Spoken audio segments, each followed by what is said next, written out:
digestivas, hemorragias torácicas o abdominales. Imagínense un paciente que sufre un accidente de tránsito y está haciendo un hemotórax, ese paciente va a tener que en algún momento entrar a una unidad de cuidados intensivos, eh, ponerle un dren torácico, o que esté haciendo una hemorragia digestiva o que esté haciendo una hemorragia abdominal.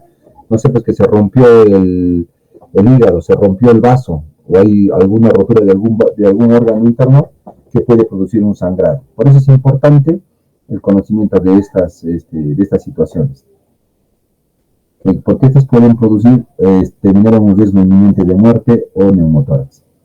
Cuadros de arritmias graves en los que vamos a ver los complejos QRS que son menores a 0.08 segundos. Se pueden aplicar maniobras vagales, adenosina 1 miligramo por kilo, si no responde 1 a 2 miligramos por kilo, máximo hasta 12 miligramos, antecinos de descompensación cardioversión, 1 a 2 joule por kilo. En taquicardias ventriculares con pulso se deberá cardiovertir en modo sincronizado y considerar antiarrítmicos si fracasa. Todo este manejo ya es a nivel hospitalario, ¿no es cierto? Obviamente, pues esto no vas a poder manejarlo tú en un lugar público. Esto lo vas a manejar en un centro de salud o en un hospital.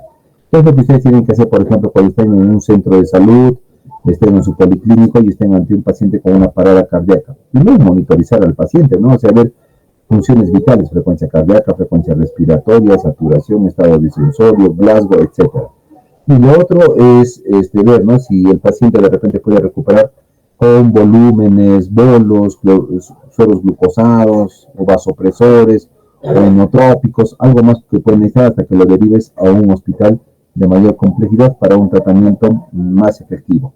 Porque idealmente estos pacientes deberían terminar en una unidad de cuidados intensivos donde se les da toda la atención adecuada y debida, ¿no es cierto? Por eso es importante que ustedes conozcan y sepan de este manejo.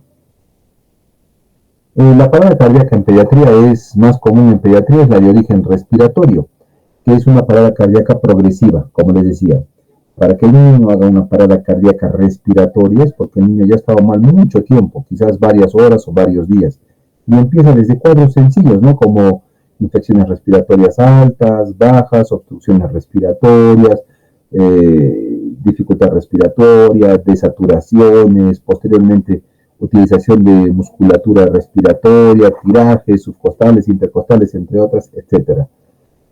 Puede haber con hipoxemia mantenida, o sea, quiere decir que no hay una buena oxigenación, el paciente puede hacer hipoperfusión. Y ya vimos nosotros que con la hipoperfusión lo que se puede dar es la afectación de algún órgano blanco o varios órganos, y estos producir fallas multiorgánicas y a la vez terminar en muerte del paciente, ¿no?, en una cirrosis y finalmente la parada cardiorrespiratoria y la muerte del paciente. Las paradas cardíacas súbitas o de origen cardíaco y con ritmos desfibrilables son menos frecuentes, 3.8% en lactantes o a 19% en los adolescentes. Entonces, fíjense en esas dos maniobras que hacen esas dos personas cuando un paciente tiene una parada cardíaca aparente, ¿no? ¿Qué es lo que está haciendo este personal? Está viendo si este paciente responde o no responde, si hace algún ruido, ¿no?, si respira o no respira, ¿no? Igual, en esta otra imagen vemos que está aplicando la maniobra frente-mentón. ¿Y en qué se basa esta maniobra frente-mentón? Es levantar un poquito el mentón y deprimir un poco la frente. ¿Para qué? Para permeabilizar la vía aérea y el paciente pueda respirar de mejor manera. ¿Cuáles son las causas de parada cardíaca en pediatría? Como les decía, ¿no?, fallos respiratorios que van con cuadros respiratorios infecciosos, neumonías, bronquiolitis, atelectasias, insuficiencias, entre otras patologías respiratorias. Fallo circulatorio, alteraciones en el corazón, ritmo cardíaco, etcétera, ¿no? Fallo cardíaco primario, entre otros, también en la que el propio corazón es el que está fallando y está produciendo alteraciones en el estado general del paciente. Depresión severa del sistema nervioso central o pacientes que estén en coma, ¿no?, tras accidentes de tránsito, traumatismos, entre otros. Y misceláneos, los politraumatismos, lesiones lesiones craneanas, trastornos metabólicos, hipoglicemias, acidosis orgánicas, entre otros. Fíjense que, por ejemplo, si en un fallo respiratorio, digamos, tenemos un paciente que tiene un atragantamiento o una obstrucción de vía aérea, digamos, con un cuerpo extraño, si no se le da la atención adecuada, hay riesgo de que este cuerpo extraño o la lesión a este nivel pueda producir una perforación de víscera hueca y producir una alteración de todo el sistema respiratorio, ¿no es cierto? Puede incluso el paciente terminar en paro cardiorrespiratorio. A nivel circulatorio, por ejemplo, los cuadros de meningococemias, entre otros. Y los cardiológicos primarios, ya ustedes saben todo eso, ¿no? ¿Cuáles son los signos de una parada cardíaca? Cuando nos damos cuenta que un niño está ante una parada cardíaca inminente. El paciente no tiene respuesta a estímulo verbal o doloroso. Si yo veo a un niño que de un momento a otro se desploma y queda en esta situación en un parque, por ejemplo, ¿qué es lo que hago? Me acerco al niño y le digo, ¿no? Hola niño, ¿estás bien? ¿Me escuchas? ¿Cómo te llamas? Y si no hay respuesta al estímulo verbal, puedo levantar la voz, gritar, y si veo que no hay respuesta, puedo hacer algún tipo de tocamiento, movimientos para poder producir algún tipo de estímulo, respuesta o dolor o algo para ver cómo responde. Si no te responde nada, este paciente está en riesgo inminente de muerte. Entonces, se procede inmediatamente a la reanimación cardiopulmonar. Antes de realizar la reanimación cardiopulmonar, lo que tengo que hacer es activar mi sistema de respuestas a emergencia, llamar, pedir ayuda, llamar a las personas que estén cerca de él para que me puedan apoyar y asistir. Y inmediatamente iniciar con las compresiones o con la reanimación cardiopulmonar. La ausencia de respiración normal o que tenga, digamos, que esté respirando pero a bocanadas. ¿Han visto, no? Algunos niños que, por ejemplo, cuando están en estados más graves o críticos de salud de causa respiratoria, abren la boca y respiran como a bocanadas, así como un o es llamada también gasping. Entonces, en esa situación, el paciente tiene mucha dificultad respiratoria, hay mucho compromiso respiratorio y la vida del paciente está en peligro. Acá vamos a ver la ausencia de signos de circulación, como por ejemplo no va a haber tos, tampoco hay movimientos respiratorios, como amplexación, inspiración efectiva, va a haber una palidez extrema o cianosis, un pulso menor de 60 latidos por minuto en lactantes y niños o ausente en los adultos. La ausencia de conciencia, o sea, quiere decir que el paciente no responde. La falta de respiración y de signos de circulación debería indicar el inicio de una RCP. Entonces, ¿cómo me doy cuenta? Paciente no responde al estímulo verbal, doloroso, hay una ausencia de la conciencia, quiere decir que no responde, pues no hay ningún tipo de respuesta. Hay una falta en el trabajo respiratorio o no hay una respiración adecuada y eso nos debe hacer pensar de que hay algunos signos de circulación que deberían indicar un inicio de una RCP.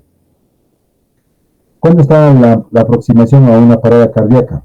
Es importante saber si hay seguridad para la víctima y para nosotros. Solo en ese caso iniciamos una reanimación cardiopulmonar en un entorno seguro. Les comentaba en algún momento en la clase, por ejemplo, ¿qué pasa si ustedes se encuentran, no sé, pues en la Avenida de la Cultura?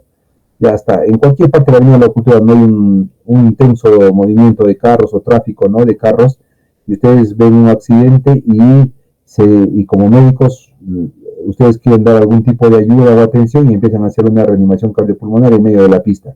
Entonces una atención en medio de la pista puede que venga un carro, no sé, pues que sea en la noche, que no tenga bien sus luces o que el conductor esté distraído y te puede arrollar a ti y a la persona que se está reanimando.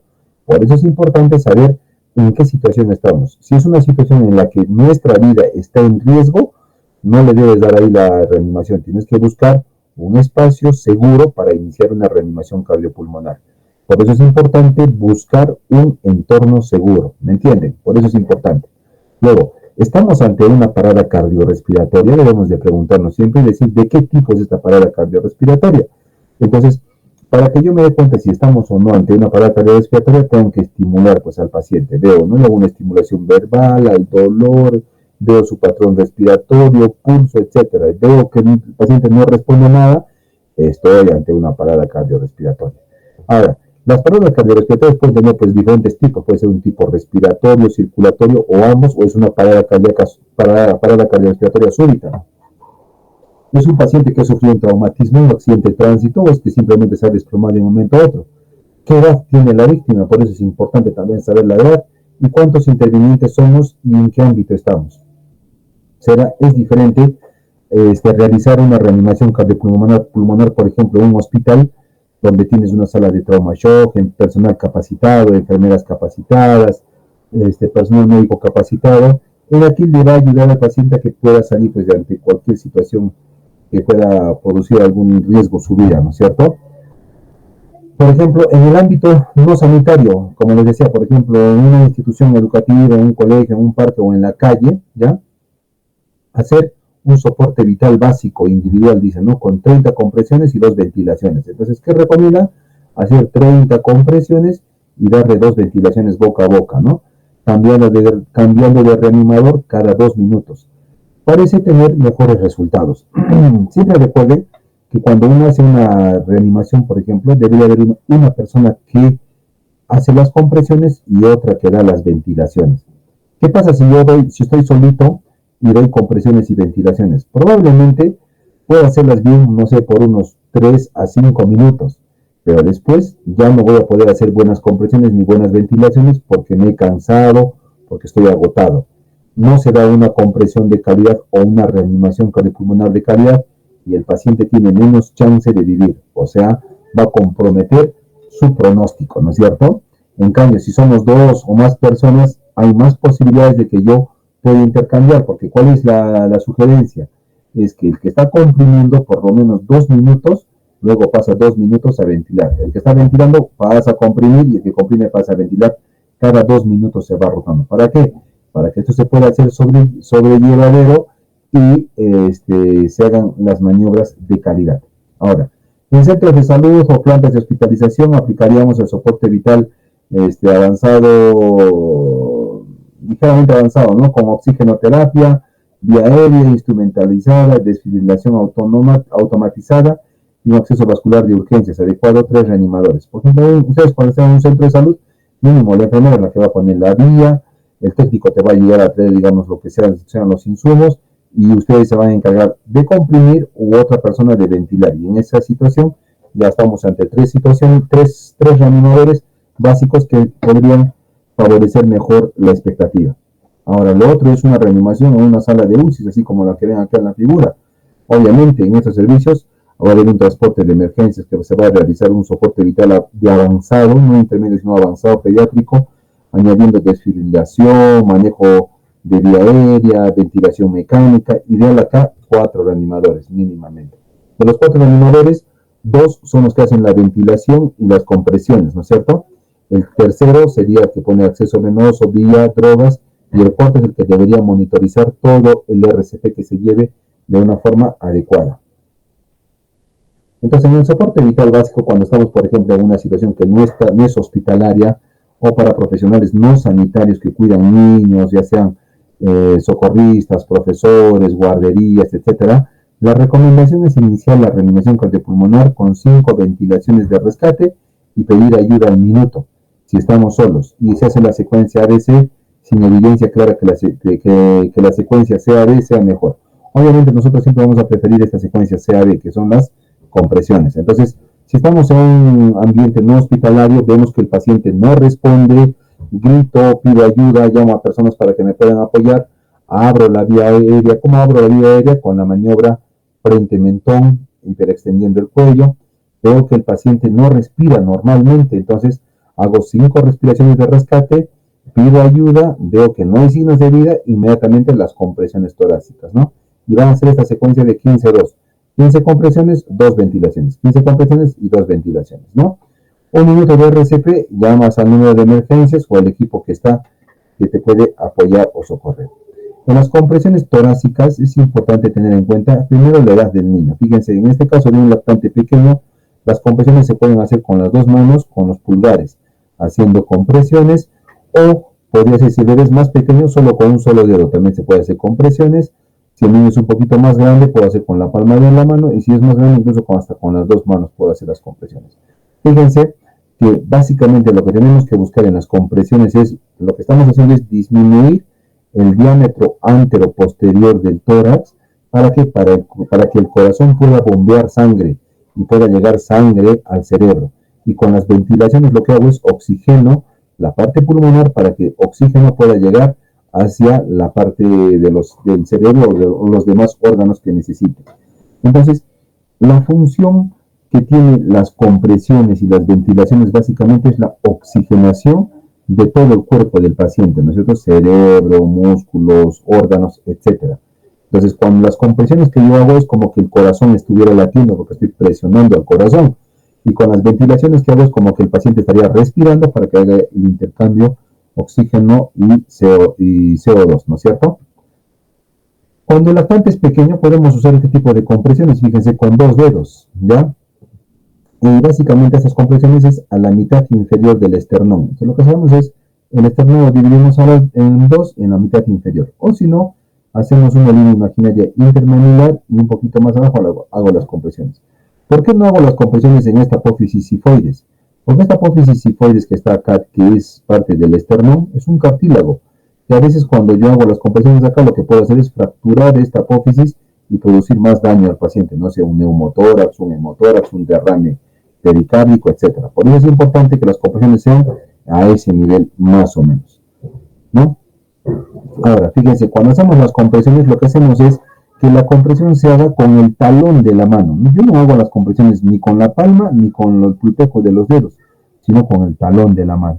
Entonces, con este talón de la mano, lo que yo hago es disminuir este diámetro antero-posterior del tórax. Acá está un pulmón, otro pulmón, acá está el mediastino. Entonces, cuando yo hago las compresiones, lo que estoy haciendo es básicamente disminuir este diámetro para que el corazón pueda bombear sangre al cuerpo. Ahora, con respecto a las compresiones, tiene algunas características. Por ejemplo, dice que la presión ejercida debe deprimir el esternón al menos 1/3 del diámetro anteroposterior.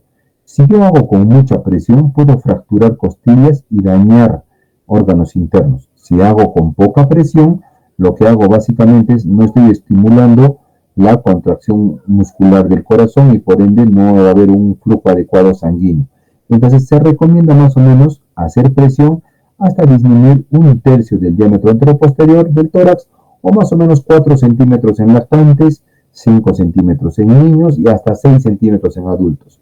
El ritmo de estas compresiones debe ser un ritmo más o menos entre 100 y 120 compresiones por minuto, que son equivalentes a 100 a 120 latidos por minuto. O sea, tiene que ser compresiones rápidas, compresiones que disminuyen el diámetro anteroposterior de 1/3.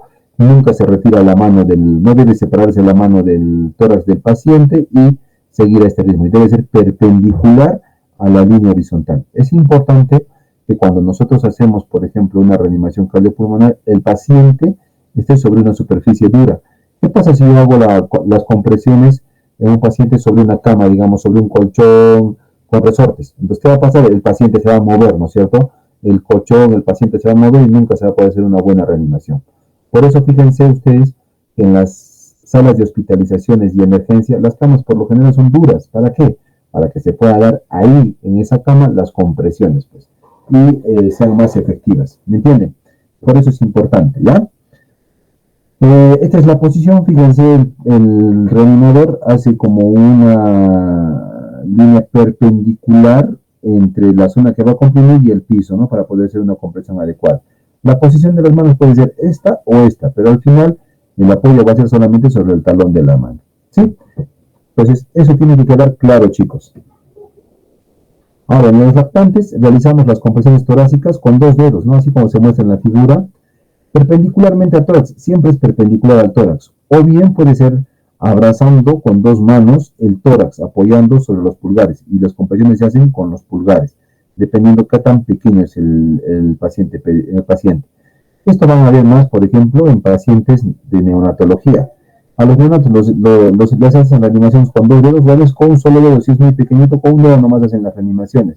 Es diferente, digamos, un niño de 40 kilos no vas a hacer con un dedo ni con una mano, ahí tienes que hacer en la posición que está acá referenciada, ¿no? Con las palmas, con el talón de la mano, ¿ya? Entonces es importante que ustedes sepan. En los niños colocaremos, dice, el talón de la mano en la zona de compresión y mantendremos el brazo extendido vertical al pecho. Por eso les decía, tiene que haber una línea perpendicular con el piso. Si fuera preciso, utilizaremos las 2 manos, colocando un talón de una sobre el otro sin apoyarse, evitando lesionar costillas.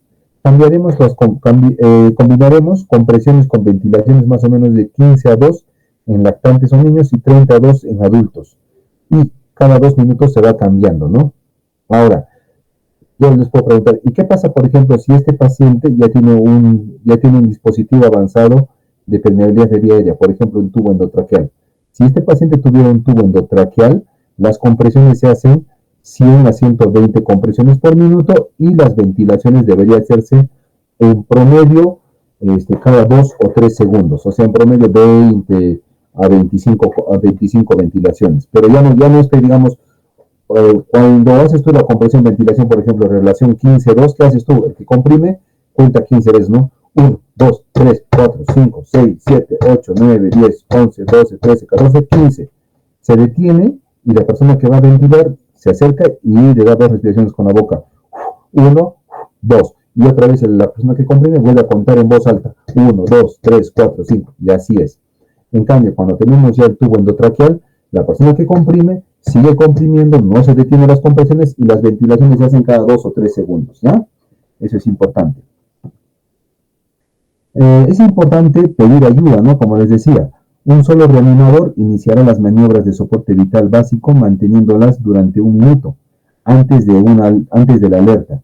Si hay más de un reanimador, uno iniciará el RCP mientras el otro buscará ayuda. Entonces, si yo veo que estoy ante una situación inminente de riesgo de vida, el personal del caso dice, usted pida ayuda y traiga un desfibrilador. Es una orden clara y la persona que escucha debe entenderla así. Entonces, la persona que escucha tiene que ir a buscar ayuda y traer un desfibrilador. Si es que hay, si no hay desfibrilador, va a pedir ayuda y regresa y apoya, ¿no?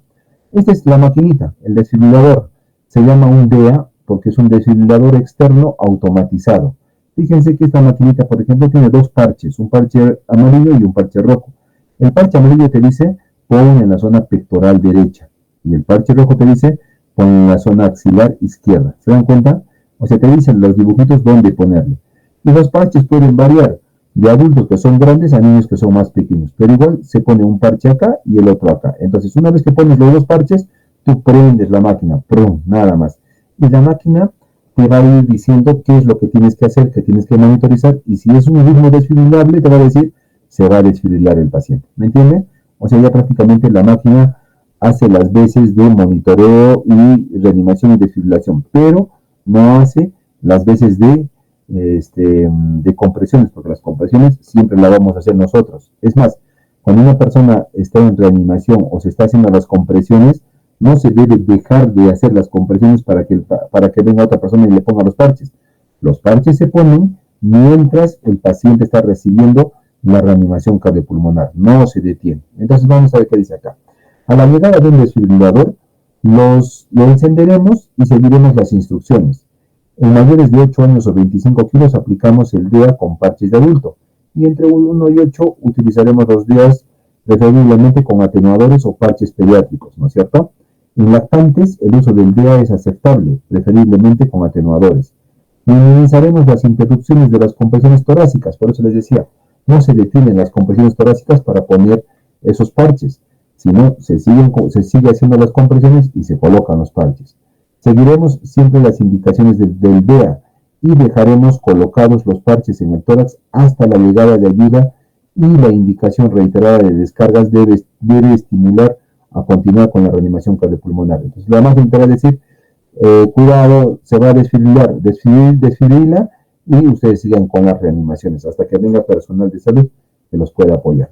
Esa es la forma de utilizar este dispositivo o este DEA. Ustedes van a ver los que van a gimnasios, todos los gimnasios, por ejemplo, tienen este equipito, pero es importante saber usarlo, pues no es tener nada más tenerlo ahí. Interrupción de las maniobras de soporte vital básico y el DEA. No deberíamos interrumpir la secuencia de la reanimación con o sin DEA hasta que existan claros signos de vida o pulso. Quiere decir, yo sigo reanimando, sigo haciendo las compresiones y ventilaciones hasta que el paciente tenga por lo menos más de 60 latidos por minuto en el corazón con una respiración efectiva. Hasta que por lo menos también llegue un equipo calificado que asuma la situación. Obviamente, si llegan los bomberos, paramédicos, tú no vas a seguir dando la reanimación. Tú dejas que ellos entren y asuman la responsabilidad de la atención de esta reanimación en el paciente que está a riesgo su vida, ¿no es cierto? O en el caso, por ejemplo, que estemos muy exhaustos, con o sin seguridad, cuando hay claros signos biológicos de muerte, cuando ya pues, has intentado, pasan 20 minutos, 25 minutos, ya no tiene sentido reanimarlo. ¿Por qué? Porque si aún así pasara esto, lo único que has logrado es que ese paciente ya tenga un daño cerebral permanente y no tendría sentido hacer la reanimación adecuada. Las reanimaciones tienen un tiempo determinado. 20 minutos, 25 minutos, no pasa de eso. Más de eso, si el paciente no ha reaccionado, se le debe declarar al paciente ya sin signos biológicos como muerte inminente. ¿Ya? Y para terminar, vamos a ver un poquito de lo que es obstrucción de la vía aérea por cuerpo extraño. Alguna vez alguien pues, se ha atorado, ¿no? Ha sufrido un proceso de atoramiento por un cuerpo extraño, sea por un pedazo de carne, papa, objeto, o a veces hasta la propia saliva, no lo sé.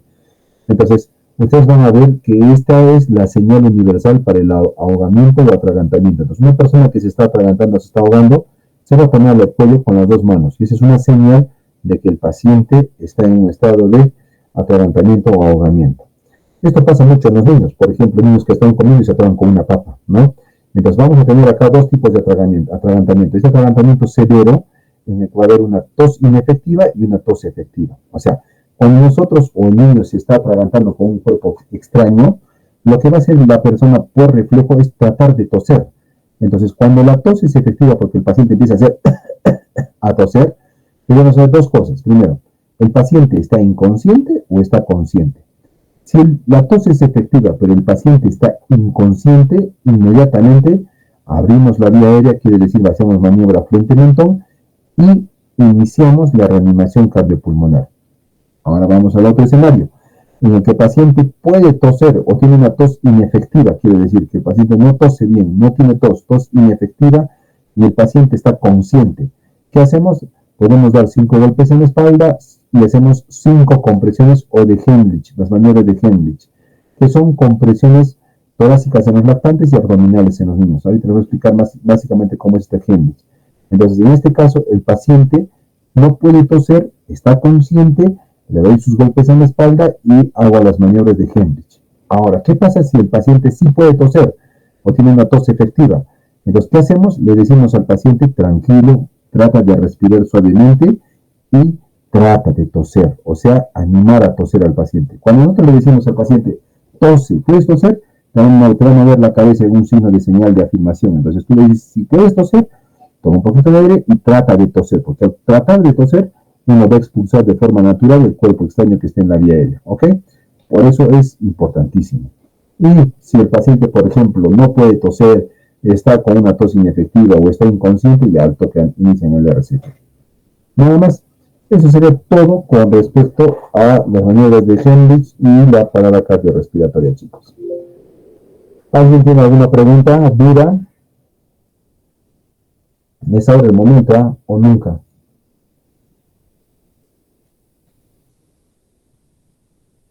¿Todo está claro entonces, chicos? Doctor, yo tengo una duda. En el caso, por ejemplo, que sea un lactante y ya empiece con lo que es el cabeceo por una falla respiratoria, ¿ya podría iniciar el RCP o tengo que esperar que realmente prácticamente no tenga ningún tipo de signos?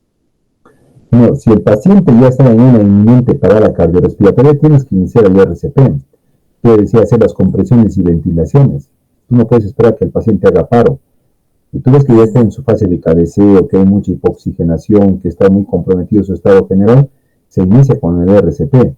Probablemente en ese momento del cabeceo, el paciente tenga depresión del sistema respiratorio, quiere decir que no va a haber una buena inspiración ni expiración y también va a haber una bradicardia, una disminución de la frecuencia cardíaca.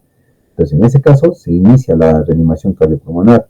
Igual, si hay una disminución del Glasgow, pacientes tendrán una inconsciencia, un Glasgow menos de 6, 7, también ya se inicia la reanimación como corresponde.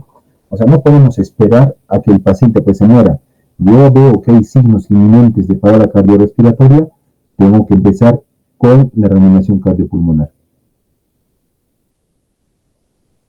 Gracias, doctor. Muy bien, ¿alguna otra pregunta, chicos?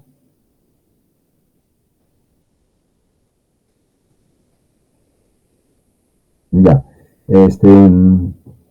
Bueno, como es nuestra última clase, el tema que quedaba pendiente era uh, dengue en pediatría. Les he pasado la información para que la puedan leer. No hay problema, no va a entrar al examen, no vamos a poner ninguna pregunta de dengue, pero sí es bueno que lo que conozcan, ¿no? Que hay esta enfermedad, quizás en algún momento lo podemos conversar. Lo otro, chicos, es que nos vemos el día del examen, que es el día miércoles a la 1 de la tarde. Voy a tratar de que el examen sea en el hospital del seguro para que puedan dar el examen. Si no se puede, es en el aula nomás, pues donde siempre hemos dado, en Arap. Yo les voy a confirmar esto el día de mañana con la delegada. ¿Ya?